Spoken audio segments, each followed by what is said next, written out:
Ya, Assalamualaikum warahmatullahi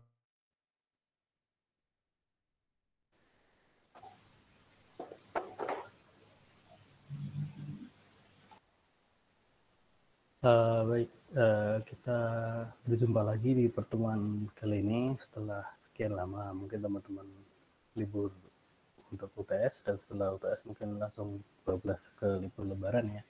Dan baru kali ini kita bisa ketemu secara online ya. Oke, sebelumnya karena mungkin masih dalam suasana lebaran ya, jadi dari saya mohon maaf lahir batin, selamat lebaran teman-teman semuanya. Jika ada kesalahan dan kekurangan yang mungkin entah disengaja ataupun mungkin disengaja banget gitu, saya mohon maaf yang sebesar-besarnya. Kita mulai dari 000 gitu ya, sesuai dengan apa namanya kata-kata saat lebaran itu kan mulai dari 00. Oke, baik. Saya lanjutkan untuk pertemuan, kalau nggak salah itu sebelum UTS kita sampai dengan, saya sudah sempat membahas perulangan sedikit ya, namun untuk UTS-nya nggak sampai dengan perulangan, cukup sampai dengan percabangan gitu. Nah, untuk saat ini saya akan melanjutkan. Setelah kita mempelajari perulangan, saya akan melanjutkan ke function, ke sebuah fungsi atau function ya biasanya. Kalau bahasa Indonesia, orang-orang menyebut biasanya fungsi. Cuma kalau bahasa Inggrisnya function. Saya share screen dulu.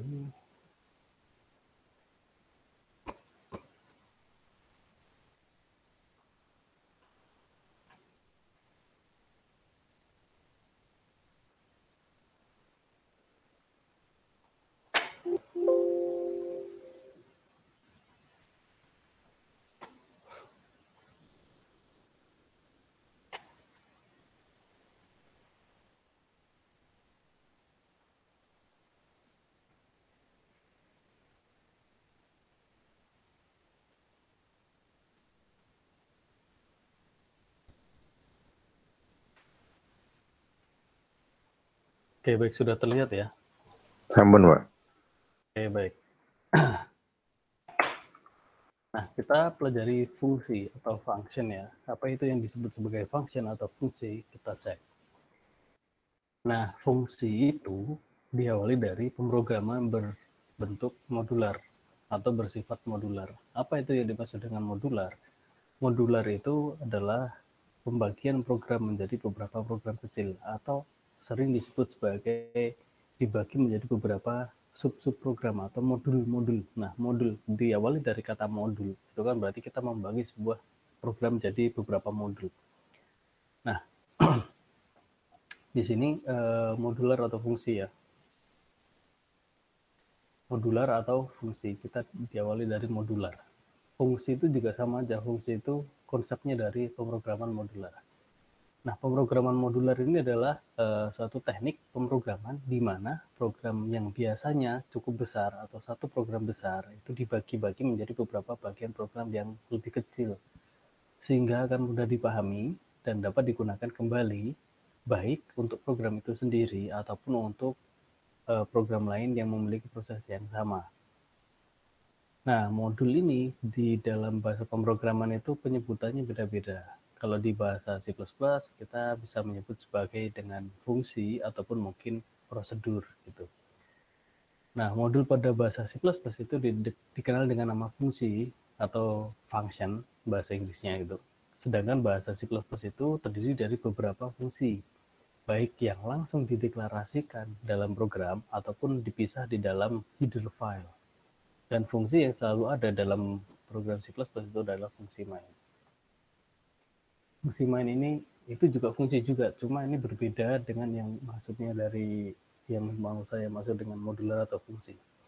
Fungsi main itu adalah fungsi yang ada di dalam program C++ dan harus ada. Kalau teman-teman ingat itu di sini apa sih yang dimaksud dengan fungsi main? Teman-teman setelah menuliskan header file itu kan pasti menemukan katakanlah mungkin integer main, kemudian di bawahnya di sini ada satu blok perintah gitu kan. Nah, ini namanya fungsi utama.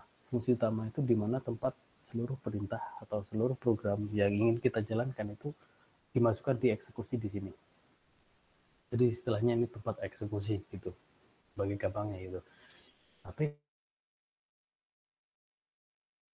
function ini berbeda dengan yang fungsi utama ini. Itu beda. Function itu bisa terletak di sebelum fungsi utama atau di setelah fungsi utama gitu. Nah, function ya, ini ya, function. Function itu adalah suatu kumpulan instruksi atau perintah atau program yang dikelompokkan menjadi satu. Kalau diibaratkan katakanlah misal gini nih. Tadi fungsi utama tadi itu kan punya satu perintah atau satu blok perintah yang mana di situ seluruh perintah program dijalankan di situ gitu kan. Berarti kan di dalam satu blok itu yang biasanya diawali dengan kurung kerawal, kemudian diakhiri dengan kurung kerawal tutup itu kan satu blok. Nah, satu blok itu adalah mengandung perintah-perintah. Nah, di sini function ini juga mengandung perintah-perintah. Jadi sekumpulan atau instruksi perintah di dalam program yang dikelompokkan menjadi satu. Jadi terdiri dari satu blok, misal fungsi. Nah, gitu. Nah, kemudian untuk yang function ini biasanya itu selain fungsi utama tadi lah, yang selain fungsi main atau fungsi utama tadi, itu fungsi ini dia memiliki nama tertentu yang unik.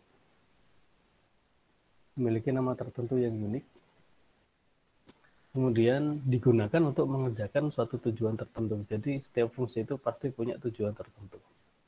Dalam bahasa pemrograman lain, misal nih, fungsi itu disebut sebagai subroutine. Itu kalau di bahasa Visual Basic. Atau prosedur itu di Pascal atau Delphi. Di C++ itu juga ada prosedur juga. Jadi kalau di C++ itu ada dua, ada function sama prosedur. Nanti kita bedakan. Nah, function merupakan blok kode yang dirancang untuk melakukan tugas tertentu yang perlu digarisbawahi. Ini apa? Ini ya, melakukan tugas tertentu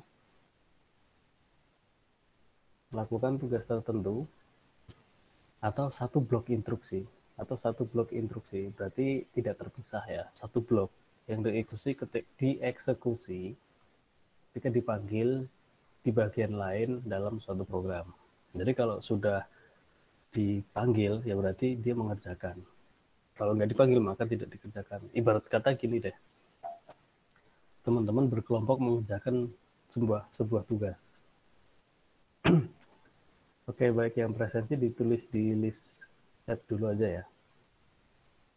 Oke, jadi ibarat kata gini, teman-teman mengerjakan tugas di dalam satu kelompok, gitu kan. Satu kelompok terdiri dari 4 orang, katakanlah seperti itu. Nah, biar adil dan biar sama pekerjaannya dan nggak ada yang jadi seksi konsumsi ataupun mungkin seksi investor atau dan segala macam, biar sama-sama kerja, maka ketua kelompoknya itu membagi penugasannya. Misal di dalam satu kelompok itu ternyata kita bikin program nih, ada 4 bagian utama yang bisa dipecah-pecah gitu kan. Jadi si A itu mengerjakan bagian 1, si B mengerjakan bagian 2, si C bagian 3, dan si D bagian 4. Nah, itu berarti membagi menjadi pekerjaan-pekerjaan kecil. Nah, itu ibarat kata seperti itu. Jadi program kecil yang bisa dikerjakan bareng-bareng gitu.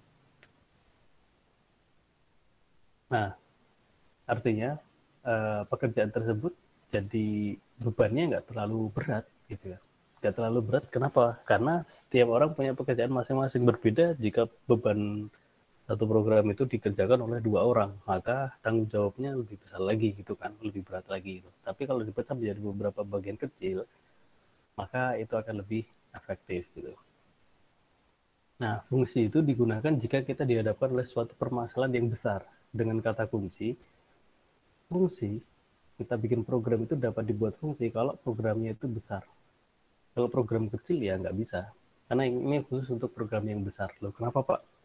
Program yang besar itu kalau kita susun sendiri kan butuh waktu lama. Tapi kalau dikerjakan secara tim itu akan cepat. Itu salah satu alasannya. Kemudian kalau program kecil, ya secara logika algoritmanya itu juga simple dan sederhana, jadi nggak mungkin untuk dipecah lagi gitu. Nah, permasalahan dari program yang besar itu adalah sulit dikerjakan, ataupun mungkin mau mulai dari mana dulu. Gitu. Ketika sudah dipecah menjadi beberapa bagian kecil, itu akan mempermudah pemecahannya, dan lebih baik jika dibagi-bagi menjadi sub permasalahan yang lebih kecil. Jadi permasalahannya itu dibagi lebih kecil lagi. Nah, kegunaan fungsi itu untuk apa? Kita pahami dulu nih. Kegunaan fungsi yang pertama itu untuk mengurangi pengulangan penulisan program yang sama. Pak, kok sama kayak perulangan? Iya, memang konsepnya itu mirip dengan perulangan. Cuma bukan perulangan. Kalau perulangan itu hanya satu perintah, atau dia mengulang perintah gitu ya. Tapi kalau fungsi itu kan sudah terdiri dari satu blok. Jadi satu blok tersebut ketika mau dijalankan lagi, ya dia cukup dipanggil saja. Ibarat kata gini, di dalam satu kelas itu kan ada ketua, ada sekretaris, ada bendahara gitu ya. Kemudian yang bertanggung jawab merekap semua data keuangan itu adalah bendahara, gitu kan. Kemudian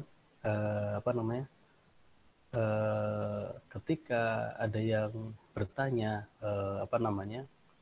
seluruh anggota itu ada siapa di kelas ini, ada berapa, itu kan biasanya sekretaris nih, dicatat pencatatan oleh sekretaris gitu. Nah, ketua kelas ingin menanyakan laporan keuangan bulan Mei katakanlah, maka bendahara bisa menjawab. Dia mengajukan sebuah data bahwa data keuangan ini adalah data keuangan bulan Mei gitu. Kemudian next jalan, nggak ada laporan.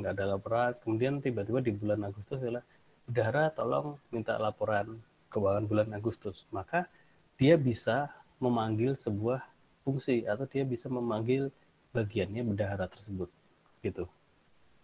Artinya ketika sudah dipecah-pecah, nggak mungkin ketua menanyakan laporan keuangan ke sekretaris, itu nggak mungkin, karena dia bukan bagian dia, bukan pekerjaan dia juga, bukan job desk-nya dia. Job desk-nya keuangan itu adalah dipegang oleh bendahara. Ketika suatu saat nanti ditanyakan, kita tinggal memanggil bendaharanya, kita nggak perlu membuat laporan keuangan. Ketua tidak perlu membuat laporan keuangan, dan sekretaris juga tidak perlu membuat laporan keuangan, karena sudah dikerjakan oleh bendahara sendiri. Jadi punya bagian masing-masing gitu. Kemudian agar program menjadi lebih terstruktur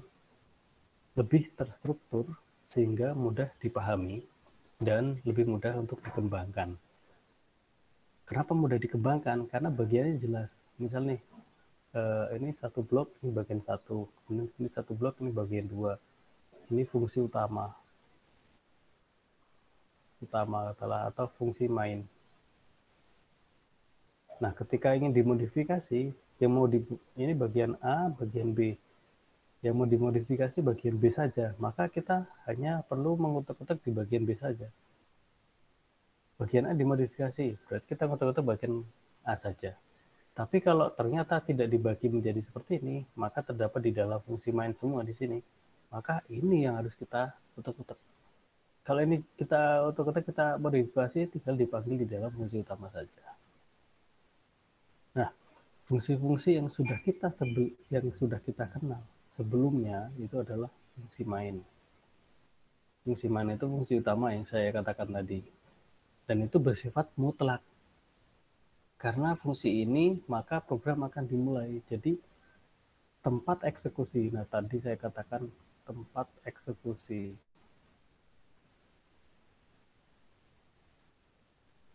Tempat eksekusi ya ini di fungsi main itu.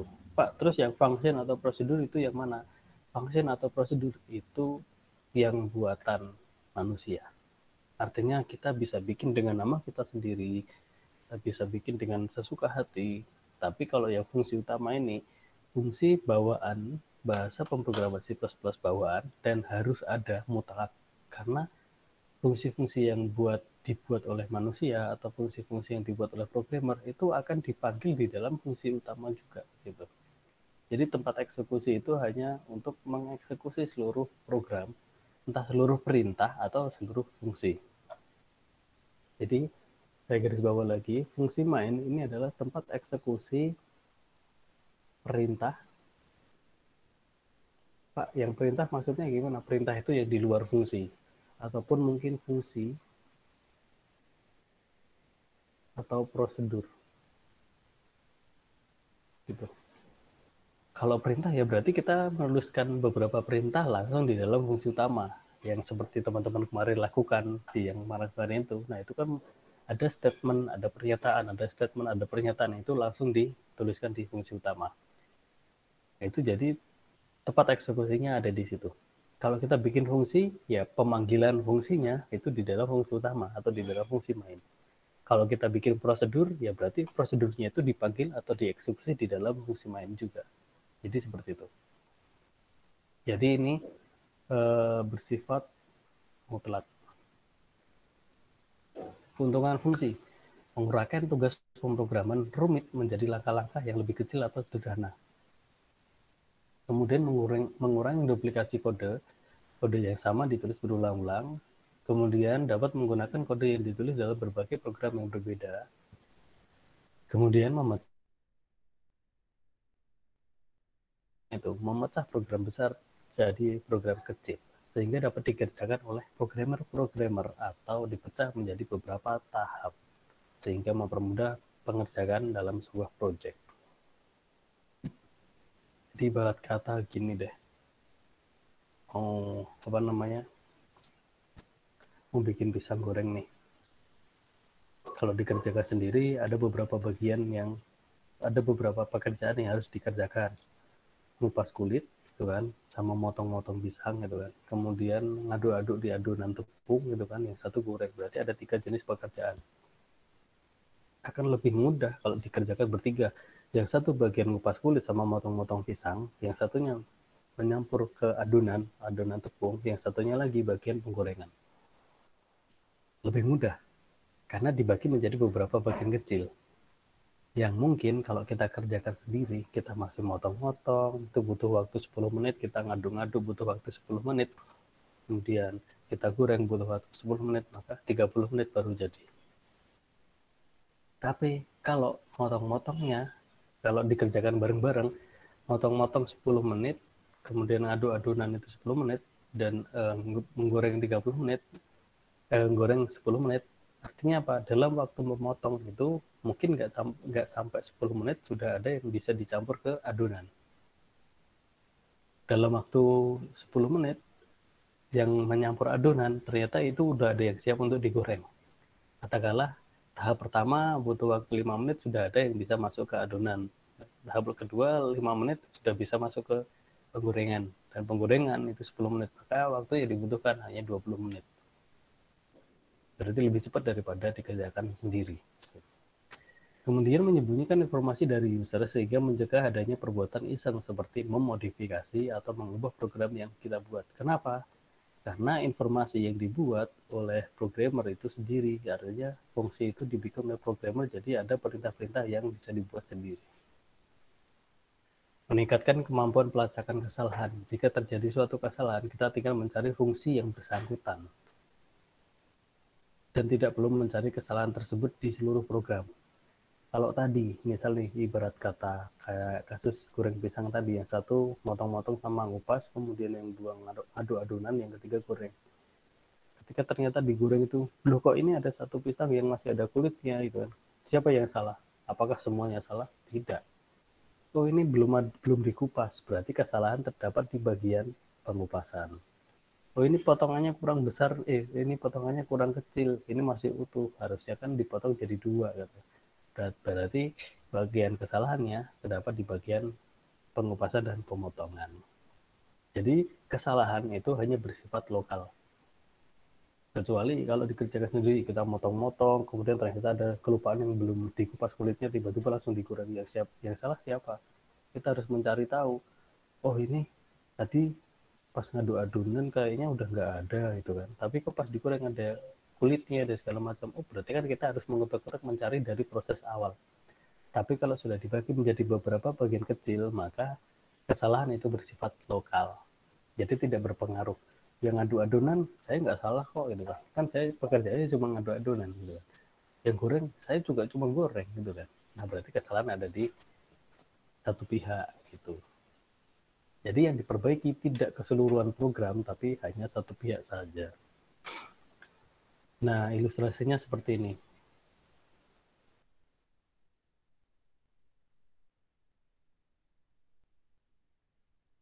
Nah ilustrasinya sebentar.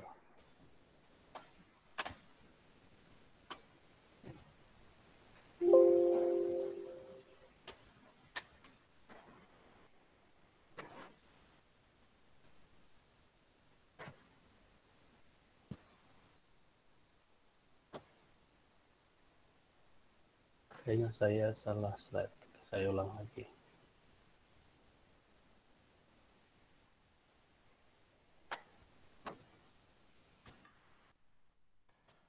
Jadi, nah ini.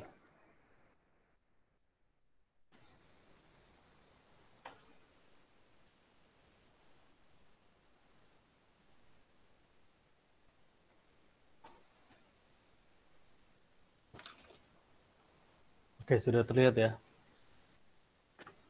Nah ini. Oke, berikut adalah gambar yang mengilustrasikan keberadaan fungsi di dalam sebuah program. Nah, program yang besar ini ya.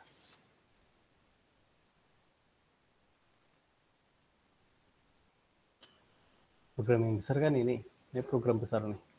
Misal katalah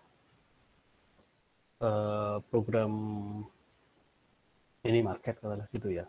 Ini program minimarket. Di sini ada transaksi penjualan, di sini ada transaksi stok barang, di sini ada transaksi laporan keuangan gitu kan. Ada 3 fitur kata. Nah, gampangnya gini, kalau mau memecah menjadi beberapa bagian kecil ya bisa ibarat kata satu aplikasi ada banyak fitur nih. Jadi setiap fitur itu dipecah jadi beberapa bagian itu. Satu program besar, kemudian ada fitur A, fitur B, fitur C. Fitur A tanggung jawab si A, fitur B tanggung jawab si B, fitur C tanggung jawab si C. Nah, kemudian baru disatukan di dalam fungsi utama gitu. Jadi program besar dipecah jadi satu program kecil, satu program kecil, satu program kecil. Jadi ketika ini nanti terjadi kesalahan, kesalahannya hanya ada di satu bagian saja. Tidak bersifat, tidak mempengaruhi yang lain. Yang ini nggak salah, yang ini juga nggak salah. Berbeda dengan yang seperti ini. Ini masalah besar.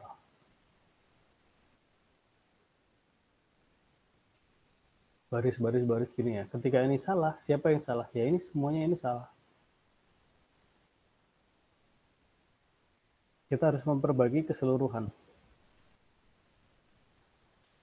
Jadi yang diperbaiki seluruhnya. Keseluruhannya harus diperbaiki. Tapi kalau dipecah jadi beberapa kecil, masalah besar, kemudian ini sub A, sub B, sub C gitu ya. Misalnya yang sub C ini yang salah, maka kesalahan hanya ada di sub C. Sub B, sub A salah enggak? Enggak. Enggak perlu diperbaiki karena yang salah hanya di C saja. Gitu. Nah, berbeda dengan yang masalah besar. Kalau masalah besar semuanya harus diperbaiki. Nah, ini ilustrasinya juga kayak gini. Ini program besar. Ini program besar ya. Ini besar. Kemudian di sini ada fungsi 1, gitu kan? Kemudian di sini ada fungsi 2.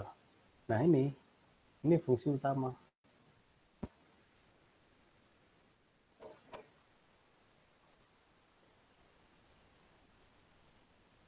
Nah, fungsi utama. Fungsi 1 ini terpisah. Penulisannya ini terpisah. Ini juga terpisah. Jadi yang di dalam sini itu cuma dipanggil saja namanya. Kemudian fungsi 3 ini gimana? Pak, ini kok fungsi 3 dari fungsi 2? Maka terdapat fungsi di dalam fungsi 2. Itu juga bisa. Jadi intinya fungsi ini, yang fungsi saya maksudkan di sini itu lebih ke yang fungsi dibuat oleh programmer. Kelebihannya apa? Kelebihan modular atau kita membagi menjadi beberapa fungsi, itu yang pertama, program lebih pendek. Kemudian mudah dibaca dan dimengerti karena terstruktur ya. Ada bagian A, bagian B, bagian C, tidak campur gitu ya. Kemudian mudah didokumentasikan dan mengurangi kesalahan dan mudah mencari kesalahan. Mencari kesalahannya hanya bersifat lokal. ini bersifat lokal. Dalam bahasa C++, itu pembagian fungsi dibagi menjadi dua. Yang pertama itu standar library function. Standard library function yaitu adalah sebuah library yang terdapat di dalam bahasa C++ bawaan ya. Yaitu apa? Yaitu fungsi-fungsi yang telah disediakan oleh bahasa C atau C++ di dalam file header atau library-nya, di dalam library. Untuk fungsi ini kita harus mendeklarasikan terlebih dahulu library yang akan digunakan, yaitu dengan menggunakan preprocessor directive. Jadi sebelum kita mengaktifkan library yang ada atau kita memanggil library-nya, maka kita gunakan preprocessor directive. Masih ingat ya, preprocessor directive itu yang ada tanda pagar. Misal, ketika kita menggunakan sebuah library yang terdapat sebuah fungsi clear screen ataupun mungkin gets yang di akhir baris itu biasanya ada gets gitu, maka kita harus mendeklarasikan terlebih dahulu library-nya dengan menuliskan apa? Pagar include conio. Nah, include conio itu dia memiliki library yang mempunyai fungsi clear screen gets gitu. Itu standar library function. Jadi ada include conio, include iostream, include studio. Nah, itu adalah caranya kita memanggil sebuah library yang terdapat beberapa fungsi atau sebuah kata yang mengandung makna tersendiri, itu kita pakai preprocessor directive. Kemudian yang kedua itu ada programmer defined function.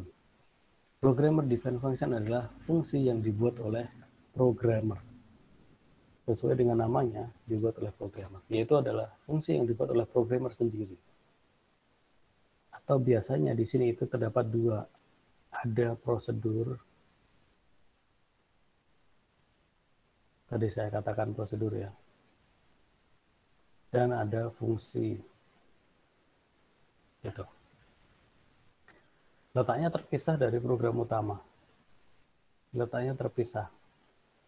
Dan bisa dijadikan satu ke dalam satu library buatan programmer itu sendiri, yang kemudian di-include-kan jika ingin menggunakannya. Nah, dalam membuat sebuah fungsi itu perlu diperhatikan. Yang pertama itu data yang diperlukan itu sebagai inputan. Oke. Informasi apa yang harus diberikan oleh fungsi yang dibuat ke pemanggilnya itu juga harus ada jelas. Kemudian algoritma apa yang harus digunakan itu harus jelas juga. Itu programmer defined function. Nah, untuk merancang sebuah fungsi yaitu tadi ada yang perlu diperhatikan tadi, data inputan, kemudian informasi apa yang harus dipanggil gitu. Kemudian algoritma apa yang harus menjadi informasi. Nah, itu harus ada. Gitu ya. Jadi ini sebagai perancangan bagaimana kita membuat sebuah fungsi gitu. Di mana kita harus meletakkan fungsi yang kita buat. Berarti di sini artinya programmer defined function. Ada dua cara untuk meletakkan sebuah fungsi. Yang pertama, dapat diletakkan sebelum dan dapat juga diletakkan setelah. Jadi ibarat kata ini fungsi utama. Nah, ini fungsi buatan. Fungsi ataupun di sini fungsi. Nah, gitu. Jadi bisa diletakkan di sebelum ataupun mungkin di sesudah. Kemudian pemanggilannya itu di sini dipanggil. Gitu. Kemudian kapan kita menggunakan deklarasi dan definisi fungsi, karena prinsip kerja program C atau C++ itu sekuensial. Maka jika bagian dari program yang menggunakan fungsi diletakkan sebelum definisi dari fungsi, maka deklarasi fungsi diperlukan. Akan tetapi jika bagian dari program yang menggunakan fungsi terletak setelah definisi dari fungsi, maka deklarasi dari fungsi dapat tidak dituliskan. Ini keterkaitan dengan ini. Nah, berkaitan dengan mau diletakkan di setelah atau di sebelum. Jadi terletak di setelah atau di sebelum, yaitu berarti kita menggunakan deklarasi atau enggak gitu. Kita bahas itu. Nah, bentuk mendeklarasi fungsi. Ketika kita ingin mendeklarasikan sebuah fungsi, maka bentuknya seperti ini. Tipe, fungsi nama, fungsi parameter formal. Nah, seperti ini. Jadi bentuk umum pendeklarasian itu jadi di awal itu pendeklarasian ya. Jadi ada dua macam seperti yang dulu saya bilang itu ada deklarasi dan definisi. Deklarasi itu dia hanya mengenalkan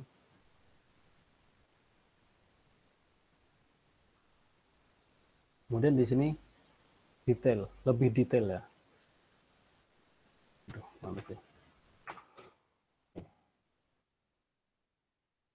Lebih detail atau lebih lengkap dari deklarasi. Kalau deklarasi itu kan dia hanya mengenalkan ini tipenya apa, nama fungsinya apa, kemudian pakai parameternya apa. Tapi kalau pendefinisian ini sudah ditulis langsung. Ini yang tadi deklarasi, kemudian di sini ini perintahnya atau statement. Nah, gitu. Deklarasi fungsi dan pendefinisian. Kemudian yang tadi satu, yang ada dua ya, ada dua, mau ditulis di sebelum atau ditulis di sesudah fungsi utama. Yang diperlukan di sebelum atau di sesudah hanya butuh deklarasi atau langsung definisi gitu. Nah, contoh deklarasi fungsi di sini. Deklarasi fungsi, nah ini ada kata-kata void. Nah, ini merupakan sebuah fungsi, tapi banyak orang menyebut karena void itu kan berarti dia tidak mempunyai tipe ya, tidak tergantung pada suatu tipe data, maka di sini biasanya disebut sebagai prosedur. Jadi kalau kalau ditanya fungsi dan prosedur itu beda atau enggak, sebenarnya itu bisa dibilang sama karena itu sama-sama fungsi. Bedanya apa? Yang satu, yang void, yang prosedur itu menggunakan fungsi void atau sering disebut sebagai fungsi void. Jadi di sini bisa dikatakan ini fungsi void, ada yang menyebut sebagai fungsi void atau juga menyebut sebagai prosedur. Gitu. Jadi kalau yang ada kata-kata void itu berarti biasanya disebut sebagai prosedur ataupun mungkin fungsi void, jadi sama aja. Apakah ini fungsi? Ya ini juga fungsi karena sama. Kedudukannya itu sama. Gitu. Kalau ada void berarti yang satunya non void. Nanti saya bahas. Nah, di sini ini proses deklarasi. Fungsi cetak namanya ini kan cetak ya. Cetak kemudian di sini parameternya kosong. Fungsi cetak dideklarasikan lebih dulu sebelum fungsi main. Ada tanda titik koma, jika tidak maka dianggap mendefinisikan fungsi. Karena ada tanda titik koma di sini, maka ini dianggap sebagai deklarasi. Kalau tidak ada titik koma gimana Pak? Kalau tidak ada titik koma maka disebut sebagai definisi seperti yang ini. Nah, kemudian ini bagian utama. Ini fungsi utama.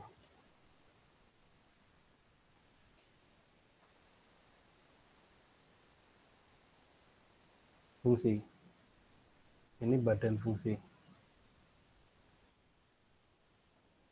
Badan fungsi. Atau bagian fungsi. Fungsi void ya tentunya maksudnya. Jadi kita lihat ini ditulis di mana? Di setelah ini kan bagian ini kan sudah ditutup di sini ya. Ini sudah tertutup. Maka di sini dia tinggal manggil nama aja, cetak gitu. Nah, maka ini disebut ditulis di setelah fungsi utama. Kalau ditulis atau dituliskan setelah fungsi utama, maka kita perlu deklarasi.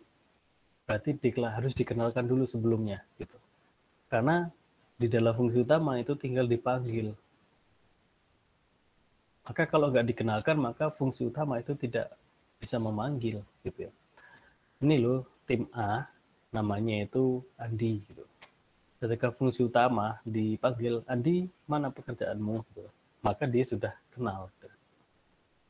Karena sudah dikenalkan, maka sudah dideklarasikan gitu. Maka di sini tinggal dipanggil. Fungsi utama, maka perlu deklarasi. Tapi kalau dituliskan di sebelum fungsi utama, maka tidak perlu deklarasi.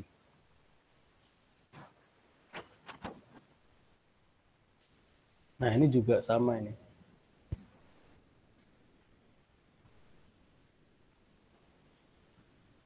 Ini bagian fungsi utama. Kemudian di sini ini ada deklarasi. Deklarasi fungsi. Nah, ini kan ada tipe nih, ada tipe integer nih. Tipe data. Nah, maka ini disebut sebagai fungsi atau fungsi non-void. Fungsi non-void itu yang disebut sebagai fungsi, tapi kalau yang void tadi kebanyakan disebut sebagai prosedur. Kenapa di sini butuh deklarasi? Karena ini badan fungsinya itu terletak di sini. Terletak setelah fungsi utama.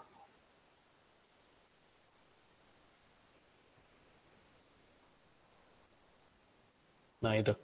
Terletak setelah fungsi utama. Maka, ini perlu dideklarasikan dulu.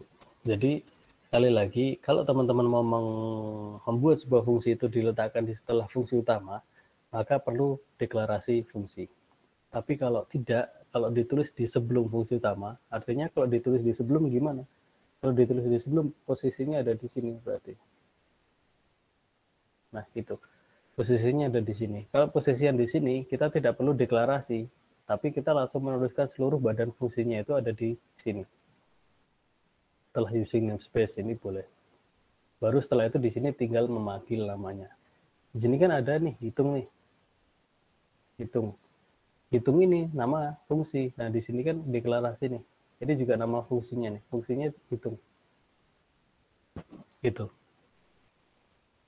Struktur fungsi. Nah, strukturnya itu ketika fungsi sebuah sederhana, itu bentuk penulisannya seperti ini. Bentuk penulisan sebagai berikut. Nah, ini ada nama fungsi. Ini nama fungsinya tadi. Kemudian di sini ada parameternya. Itu boleh menggunakan parameter atau tidak. Keterangannya apa? Nama fungsi itu bebas, tapi tidak boleh menggunakan spasi dan nama-nama fungsi yang mempunyai arti tersendiri. Artinya penamaan fungsi itu aturannya sama dengan penamaan variabel. Kemudian parameter itu bisa diisi atau tidak. Kemudian pernyataan atau perintah itu diletakkan di dalam tanda kurung kerawal buka dan tutup. Ini pembuka dan ini penutup. Pasti itu. Nah, strukturnya seperti itu. Jadi statement atau pernyataan yang akan dikerjakan di dalam fungsi itu terletak di dalamnya. Kemudian penulisan fungsi itu ada dua cara penulisan, yaitu yang pertama, yaitu tadi sebelum fungsi main. Sebelum fungsi main. Nah, ini sebelum fungsi main ya, ini satu blok nih. Ini, maka di sini tidak perlu deklarasi. Karena apa? Karena di sini sudah pendefinisian secara utuh. Tinggal di dalam fungsi utama. Ini fungsi utama.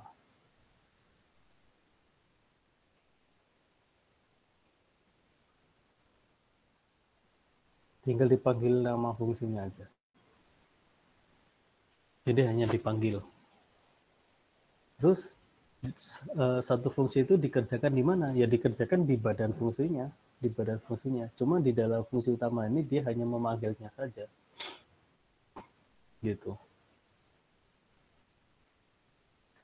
Nah, kalau setelah fungsi main, tadi kan ini ditulis di sebelum ya.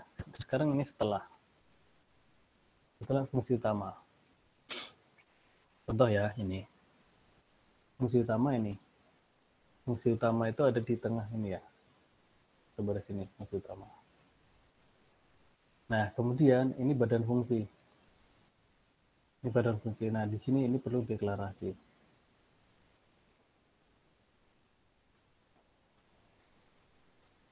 Deklarasi.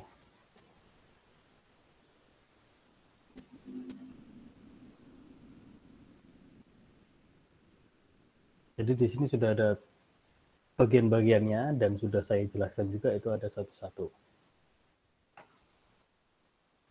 Dalam bahasa ini masih yang tadi sama, standard library function, kemudian programmer defined function gitu.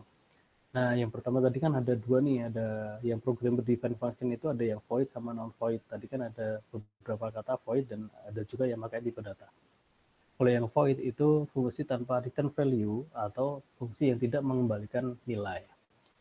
Disebut void karena fungsi tersebut tidak mengembalikan suatu nilai keluaran yang didapat dari hasil proses fungsi tersebut.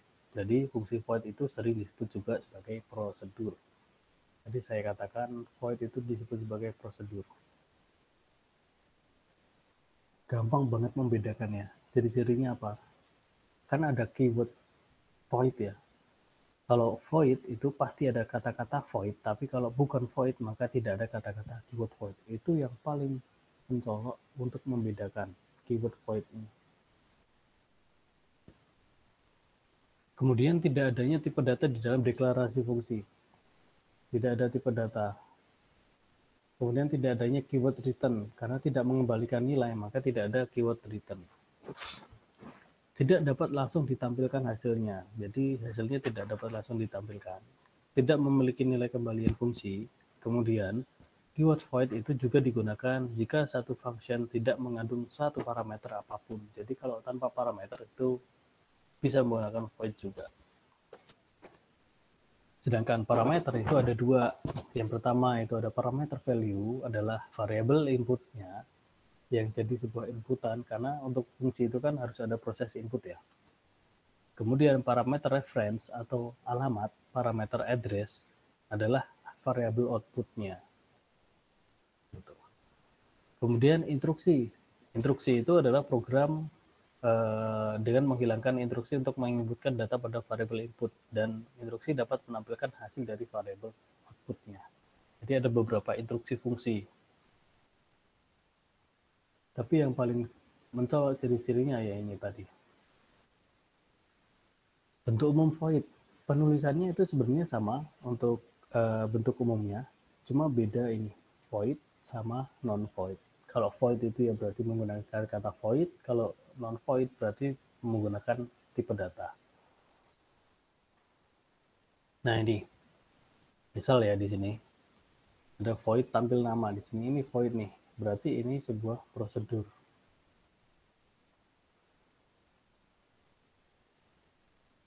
Prosedur. Kemudian di sini dipanggil sebanyak 3 kali. Maka di sini akan muncul 3 kali juga. Muncul 3 kali juga. Kemudian ini tidak perlu deklarasi. Ini apa? Di sini ini badan fungsi.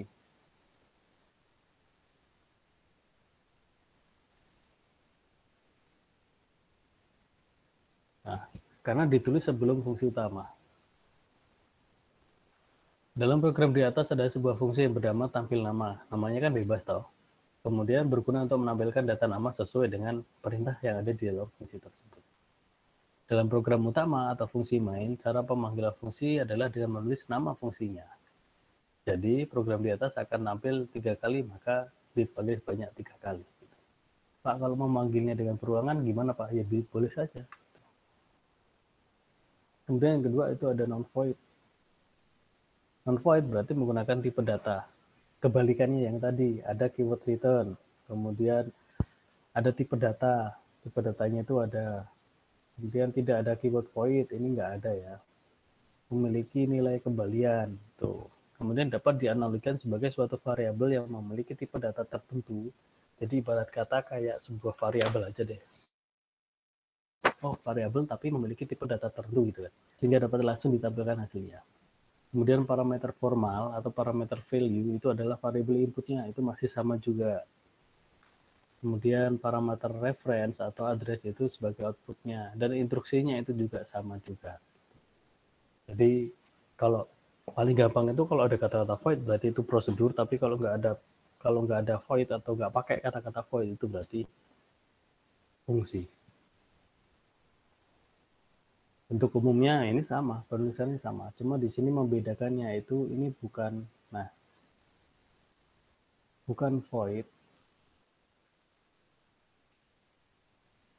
tapi tipe data.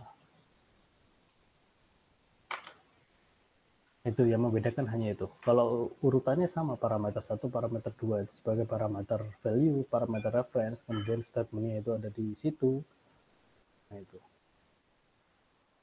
Terangannya sama juga di sini, masih sama tipe keluaran fungsi yang dapat dipilih dari tipe data yang berlaku. Tipe keluarannya itu dapat dipilih dari tipe data yang berlaku di dalam C++, misalnya seperti char atau integer tadi, seperti yang ditentukan di awal. Sebuah fungsi dapat saja tidak mengandung parameter sama sekali. Ini juga bisa saja tidak mengandung parameter sama sekali, bahkan tanpa deklarasi parameter. Deklarasi parameter itu ketika yang proses belakangnya itu kan ada deklarasi gini kan. Ini ada integer A, integer B. Ini sebagai parameter. Kalau mungkin di sini integer hitung gitu ya. Nah, ini kan ini. Atau bisa juga langsung A, B. Gini ini juga bisa. Oke, ternyata sudah habis materinya. Dari sini adakah yang ditanyakan dari teman-teman?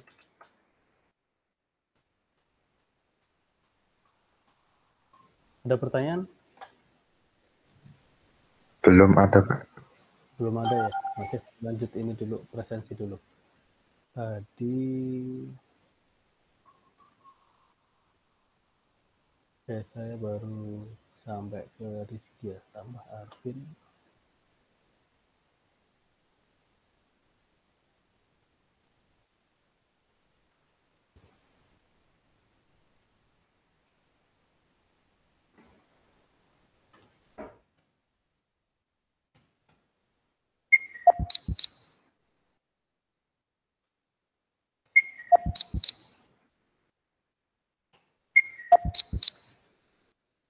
Oke, baik, itu ya, itu terkait dengan fungsi. Jadi kesimpulannya, fungsi itu ada dua macam. Fungsi programmer defined function sama standard library function. Standard library function itu yang sudah ada di dalam C++ atau bawaan.